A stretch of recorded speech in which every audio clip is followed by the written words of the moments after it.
Ito ako ngayon sa mismong area ng property. Yung tapat niya mayroon na pong hardware. Yan, bagong tayo lang pong hardware yan. Pero ito po, nakikita ko pong maganda dito ay gasolinahan. The best po ito. Gawa po ng yan pong pangakaliwa na yan ay Impanta Quezon papunta. Wala pong 1 kilometro nandun tayo sa arko ng Impanta. At nandun po nagtatambakan yung mga rider kasi nagpipicture-picture sila dun sa arko. Tapos mayroon dun lugawan na bagong tayo din. Ito naman pong kanan, yan naman po ay papunta ng Metro Manila. At yung pong tumbok na yan, yan naman po yung papunta ng Santa Maria, Laguna. Kaya kung kayo pinaghahanap ng lupa na 1,000 square meter lang po na nasa tabi ng National Highway, ito po siya. Medyo mataas na bahagi po pagdating dito sa highway kumpara dito sa property. Pero pagdating niyo po dito ay patag na. Ngayon po kung ito'y gagawin yung gasolinahan o kaya isang restaurant, nasa corner siya. Ito po yun, oh. Ang boundary naman niya, may bakod naman po siya dito. Tapos makikita nyo po, kabundukan, maulap, malamig ang lugar. Meron din po tayong kuryente. Ang maganda po nito, yung tapat po niya, yung highway na yan, ito lang po yung part na nilagyan po ng dikit-dikit na solar panel sa highway. Siguro po may 2 kilometro ito kahaba. Magmula po dyan hanggang dun sa kabila. O yun. Dito na po ako bababa. Yun.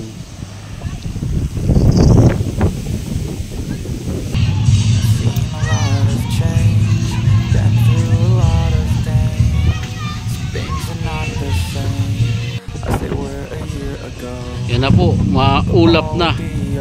Bumaba na ang ulap dito sa KM90. Yan po ang Welcome Art Impanta Quezon. I've changed for the better this time. I thought I would never be fine. I strive just to say I'm alright. And for the first time in a long time I'm alright. I've seen a lot of change, been through a lot of pain. Some things are not the same as they were a year ago, but all will be okay. I move on each and every day. The past is where it stays. Ganito po ang senaryo dito sa lugar ng New Little Baguio, dito po sa Marilaki Highway. Dito po madalas para kayong nasa Tagaytay at para kayong nasa Baguio talaga. Malamig po ang klima. Ito po yung lugar kung saan mas mabilis nyo mapupuntahan kung kayo po ay galing ng Metro Manila. Ang daan po nito ay sa Baguio, sa Marikina. Meron tayong mga papakitang lupa dito sa lugar na to. Ganito po kaganda ang sistema ng klima. Malamig, maraming ulap. Yan. Ulap.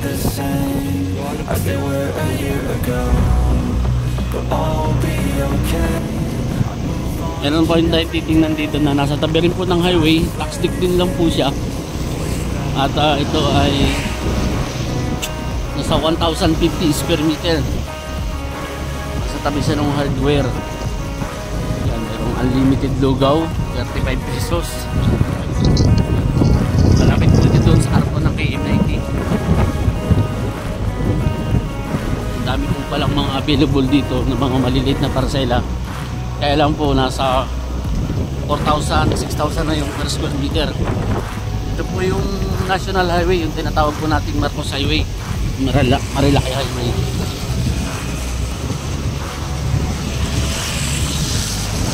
Malabo na po tayo.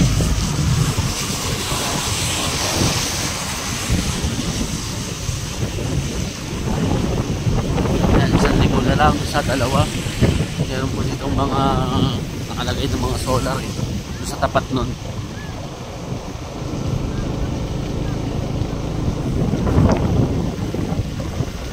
Yan, nawala na po ang mga ulap. Ilang saglit.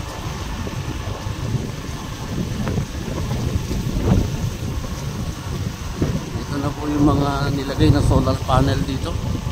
Sa part po na to ay wala na halos ulap.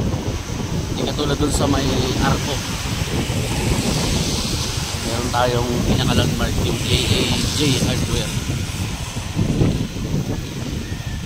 Ito yung left side. Meron dyan papunta ng Santa Maria, Laguna. Maulan, may hardware po dito. Ito yung papunta ng Santa Maria, Laguna. Yan po yung dinadaanan na diversion lalabas sa barangay ng Cueva. Yan po siya, papunta ng Santa Maria, Laguna. Ito po yung direksyon ng papunta ng Metro Manila. 1,050 square meter, nasa corner. Nasa tapat mismo siya ng hardware.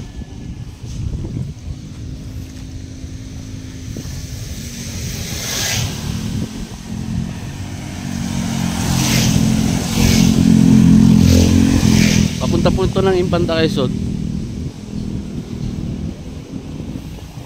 Dami pong rider ngayon, no? Pagka po Sabado at Linggo, marami po ang rider dito, kaya po maganda pang business yung mga lupa po na nasa tabi ng highway. Ang binibenta po ay ito.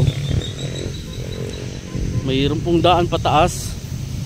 Tapos yan po yung Santa Maria, Laguna. Papunta po ng Santa Maria, yan naman po ipadiretso. Ito po ang binibenta na medyo may kamahalang presyo. Yung po price lalagay namin dito sa description. May bakod po siya, nasa pinaka corner. Ang ganda. Pwedeng pong pang business. Ito po yan, medyo nakaangat siya, elevated po siya. Tingnan po dito.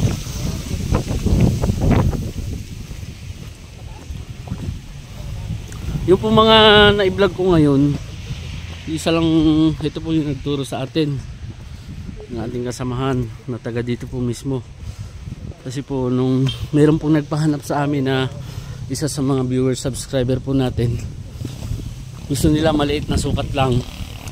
Naghanap po kami dito, kaya lang kakagulat lang po yung mga presyohan ng lupa dito sa lugar na to. Ayan po, mayroon pong daan dito, may bakod, maganda naman. Yan lang yung highway, corner siya. Itong daan na to, papunta saan ito?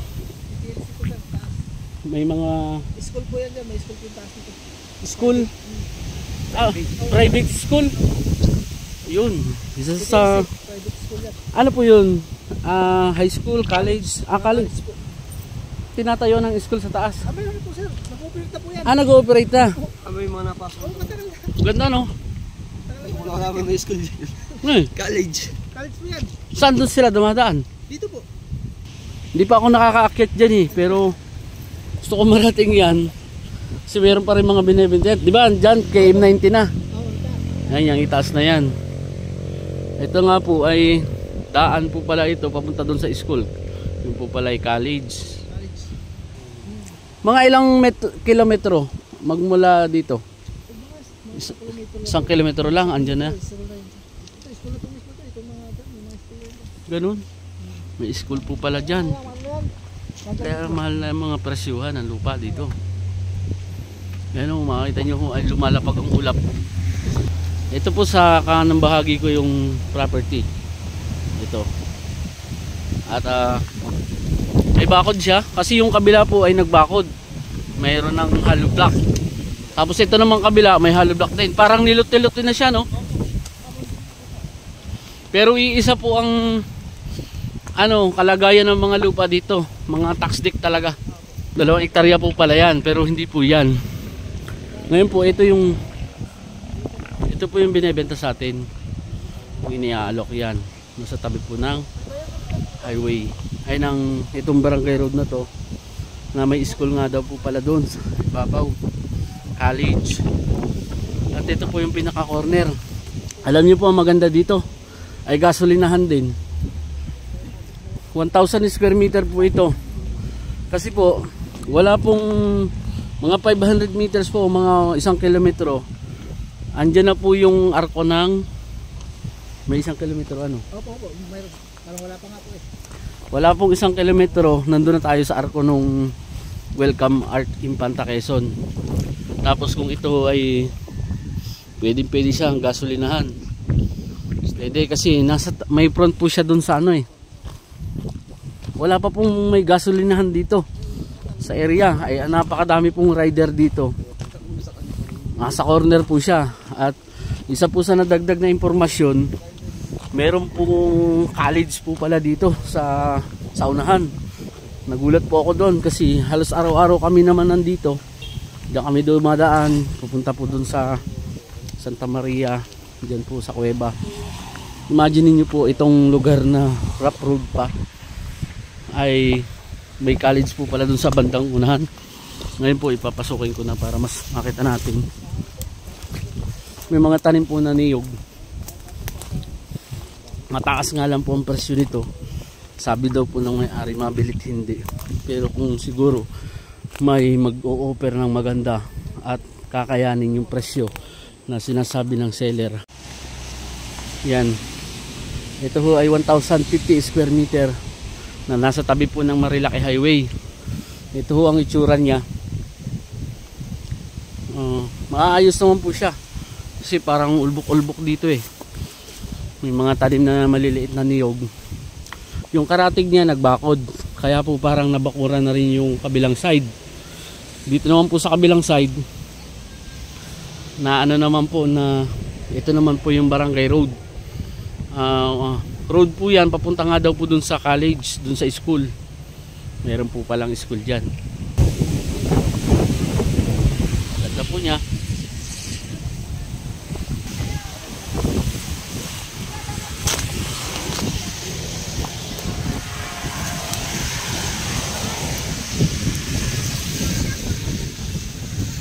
Hardware po yung katapat.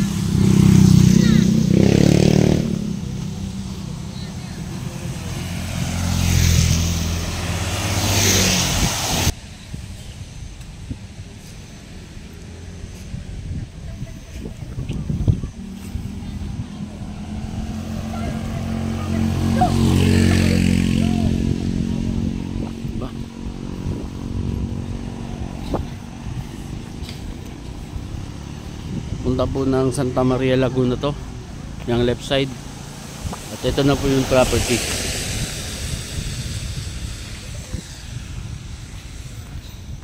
Yan po siya, nasa corner.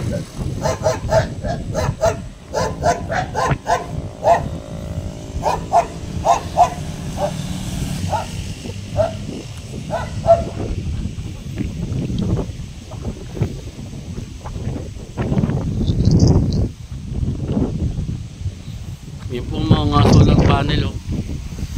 Kaya po sa gabi maliwanag po sa part na to. Yan, nakabaybay po yan dyan. Ito po yung papunta ng Santa Maria Laguna, barangay po ng Cueva. Mga 10 km lang po, nasa bayan na po ng Santa Maria Laguna. Po sa mismong sentro. Ito po ay binubuwi sa mga lupa dito sa Santa Maria Laguna na po. Ayan po yung papunta ng Manila. At yan na po ang mga 3 oras pong biyahe. Dito po maraming tourist attraction sa lugar na to. Dito po yan sa Infanta Quezon. Kaya po doon sa mga interested, doon sa mga lupa, kahit mga tataas po yan, nasa tabit po talaga ng highway yan. Saka maliit lang po yung sukat, kaya mahal po ang presyo. Sana po isa sa mga viewers at subscriber namin ang makakuha nito. Salamat po.